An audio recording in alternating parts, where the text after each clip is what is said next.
I am not afraid of an army of lions led by a sheep. I am afraid of an army of sheep led by a lion. Alexander the Great.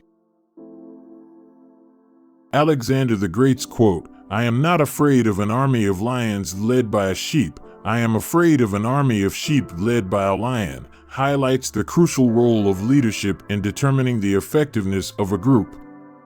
It suggests that the qualities of the leader are more significant than the individual abilities of the members of the group. A strong, courageous leader, the lion, can inspire and direct even the most unremarkable followers, the sheep, to achieve great things, while poor leadership can squander the potential of even the most talented individuals. There is nothing impossible to him who will try. Alexander the Great. Alexander the Great's assertion that there is nothing impossible to him who will try encapsulates an enduring truth about human potential. Beyond mere encouragement, it reflects a historical testament to ambition's role in shaping destiny.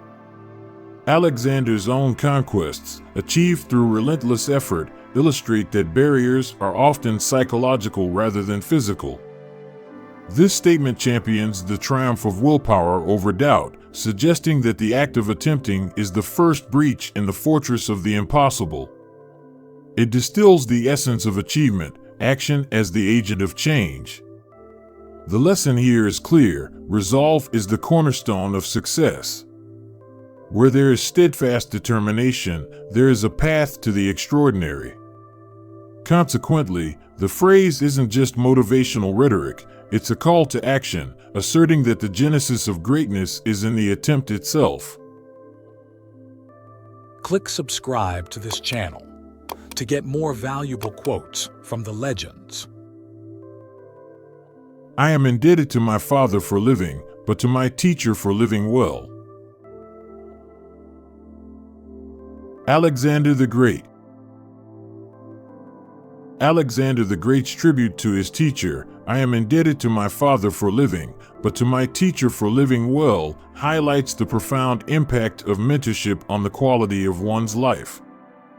It distinguishes biological life from a life of quality and purpose, acknowledging that while his father, King Philip II of Macedon, gave him life, it was his teacher, Aristotle, who equipped him with the knowledge and wisdom to live it to the fullest. This statement underlines the value of education and the enduring influence educators have on shaping the minds and lives of their students. Alexander's recognition of his teacher's role in his personal development is a testament to the transformative power of a great mentor. I do not pilfer victory. Alexander the Great. The declaration, "I do not pilfer victory," attributed to Alexander the Great conveys a sense of honor and integrity in his approach to conquest.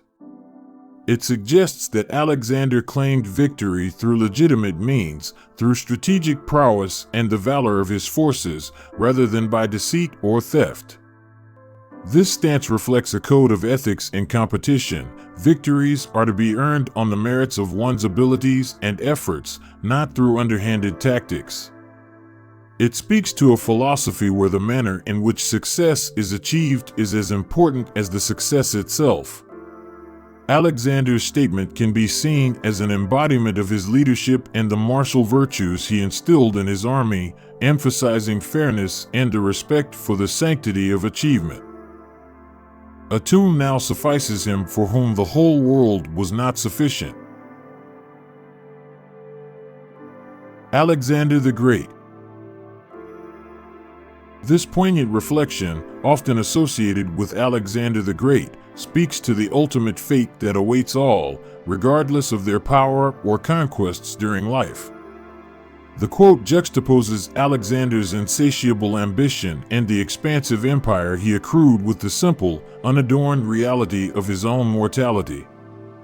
It serves as a memento mori, a reminder of the inevitability of death and the futility of earthly pursuits in the grand scope of eternity. Through this lens, the statement offers a powerful commentary on the human condition. The boundless aspirations of individuals are ultimately confined by life's finite nature. It suggests a humbling lesson in humility and the transient nature of human achievements. For my own part, I would rather excel in knowledge of the highest secrets of philosophy than in arms. Alexander the Great. This quote attributed to Alexander the Great reveals a preference for intellectual and philosophical achievement over military prowess. Despite his reputation as one of history's greatest conquerors, this statement suggests Alexander valued the pursuit of wisdom and the understanding of profound truths more highly than his victories in battle. It's a reflection on the dual aspects of his education under Aristotle, who not only taught him the skills of leadership and warfare, but also instilled in him a deep appreciation for philosophy and knowledge. The quote illuminates the ancient Greek ideal that the mind's conquests are superior to those won by physical strength. It affirms the enduring power of ideas and the belief that the legacy of intellectual accomplishments can be more impactful and lasting than territorial conquests. This perspective serves as a reminder of the multifaceted nature of leadership and success. It underscores the importance of balance between action and thought, power and wisdom, suggesting that the greatest leaders strive not only for dominance in the physical realm, but also for mastery over the intellectual and ethical challenges of life. Oh, most miserable wretch that I am! Why have I not learned how to swim? Alexander the Great. This exclamation, often attributed to Alexander the Great, allegedly arose during a moment of vulnerability when he found himself in a situation where the ability to swim would have been beneficial. Whether apocryphal or not, the quote reveals a profound insight. No matter how powerful or capable we may be, there are always basic skills or knowledge that can significantly impact our lives, and a lack thereof can render even the mightiest individuals helpless. The sentiment reflects the human tendency to overlook certain practical abilities in the pursuit of grand ambitions. It serves as a metaphor for preparation and the recognition of one's limitations. The lesson here is twofold. Firstly, it underscores the importance of holistic self-development, reminding us that sometimes the simplest skills can be as crucial as the most complex ones. Secondly, it highlights the humility that comes with acknowledging our deficiencies, proving that continuous learning and adaptation are vital, regardless of our status or achievements. I wish that the Indians believed me a god, for upon the report of an enemy's valor oftentimes depends the success of a battle, and false reports have many times done as great things as true courage and resolution. Alexander the Great.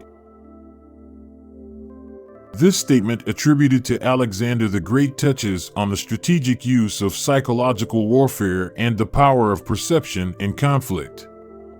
Alexander recognizes the value of reputation and belief systems in warfare, how the perception of invincibility or divine favor can sway the outcomes of battles just as decisively as actual military might. He points out that if his enemies believed him to be a god, their morale and willingness to fight might be undermined, potentially leading to an easier victory for his forces.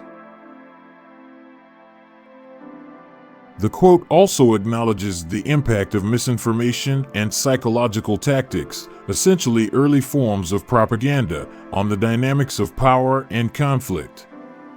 It suggests that often, the belief in a certain narrative can have as much effect as the truth, shaping the confidence and behavior of both armies and altering the course of battles. From a broader perspective, Alexander's reflection is an early commentary on the role of narrative and belief in human affairs. a theme that resonates throughout history and remains relevant in modern times where information and its manipulation continue to have profound effects on society and global events. His father is governor of Media, and though he has the greatest command given him of all the rest of my generals, he still covetously desires more, and my being without issue spurs him on to this wicked design. But Philotas takes wrong measures. Alexander the Great. The quote from Alexander the Great alludes to a complex situation involving one of his generals, Philotas, son of Parmenion, who was the governor of Media. It reflects a moment of tension and suspicion in Alexander's reign, touching on themes of power, ambition, and the consequences of perceived disloyalty. Alexander expresses his awareness of Philotas's ambition and the potential threat it poses, suggesting that Philotas's father's prominent position and the vast authority he himself holds are still insufficient to satisfy his greed. Alexander's mention of his lack of an heir implies that Philotas may be emboldened by the perceived vulnerability in the succession of the throne, seeing an opportunity to advance his own position or even usurp power. This statement captures the ever-present challenge of leadership and governance, balancing trust in one's subordinates with vigilance against their ambitions. It also underscores the precariousness of power structures and how personal aspirations can disrupt even the most dominant of empires. Alexander's words reveal the isolating aspect of authority and the paradox that often those closest in the chain of command can pose the greatest risks to stability. My father will anticipate everything. He will leave you and me no chance to do a great and brilliant deed. Alexander the Great. This quote reflects the young Alexander the Great's concern that his father, King Philip II of Macedon, with his formidable military and political achievements, would leave no grand opportunities for his son to distinguish himself. It expresses a mixture of admiration for his father's capabilities and a competitive desire to forge his own legacy. The sentiment reveals the natural human drive to achieve and be recognized for one's own merits and contributions. Alexander's words capture the ambition that defines those who seek to step out of the shadows of their predecessors. It also hints at the dynastic pressures faced by the offspring of accomplished figures, where the expectation is not just to maintain but to exceed the achievements of those who came before.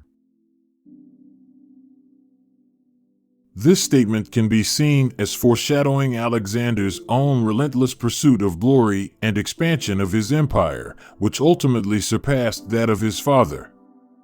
It illustrates the motivational power of legacy, the desire to build upon it, and the fear of being outshone by it as a catalyst for extraordinary endeavors. Alexander's subsequent actions and conquests can be interpreted as his response to this challenge, demonstrating his determination to not just inherit, but to create his own monumental history. If we turn our backs of the Scythians who have provoked us, how shamefully shall we march against the revolted Bactrians? But if we pass Tanais and make the Scythians feel, by dear experience, that we are invincible, not in Asia only, it is not to be doubted but that Europe itself, as well as Asia, will come within the bounds of our conquests. This statement reflects Alexander the Great's strategic reasoning and his broader vision of empire building that encompassed both psychological and military dimensions. By suggesting an aggressive response to the provocation by the Scythians, Alexander underscores the importance of maintaining an image of invincibility. He understood that to retreat or ignore a challenge would be perceived as a sign of weakness, potentially encouraging further dissent and rebellion within his own territories, such as the Bactrians. The River Tanais, now known as the Don, was historically considered the boundary between Asia and Europe. Alexander's reference to crossing it symbolizes his intent not just to punish, but to extend his dominion, thereby solidifying his power and deterring future resistance. His mention of Europe as a potential target for conquest shows his extraordinary ambition, aiming to create a universal empire that transcends continents.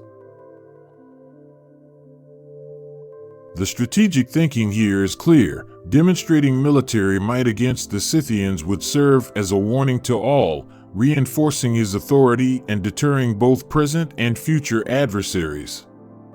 This stance is a testament to Alexander's belief in the deterrent power of a decisive victory and the psychological impact of a reputation for invincibility.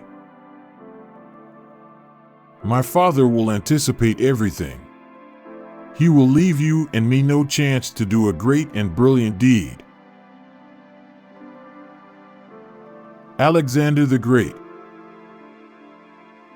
This expression of concern from Alexander the Great reveals a sense of urgency and perhaps a rivalry with his father, King Philip II of Macedon. The statement showcases his ambition and his desire to carve out his own path to glory. Alexander is acutely aware that his father's successes could overshadow future achievements by his own hand, creating a sense of inevitability that he must act decisively if he is to be remembered for his own accomplishments. Alexander's observation speaks to the broader human experience of generational dynamics, where the young may feel compelled to emerge from the shadows of their predecessors. It encapsulates the drive to not only inherit, but to innovate and exceed, to create one's own legacy independent of the successes of those who came before. The quote can be interpreted as a catalyst for Alexander's later conquests, which were driven by a desire to achieve the unprecedented and to ensure his name would eclipse even that of his formidable father.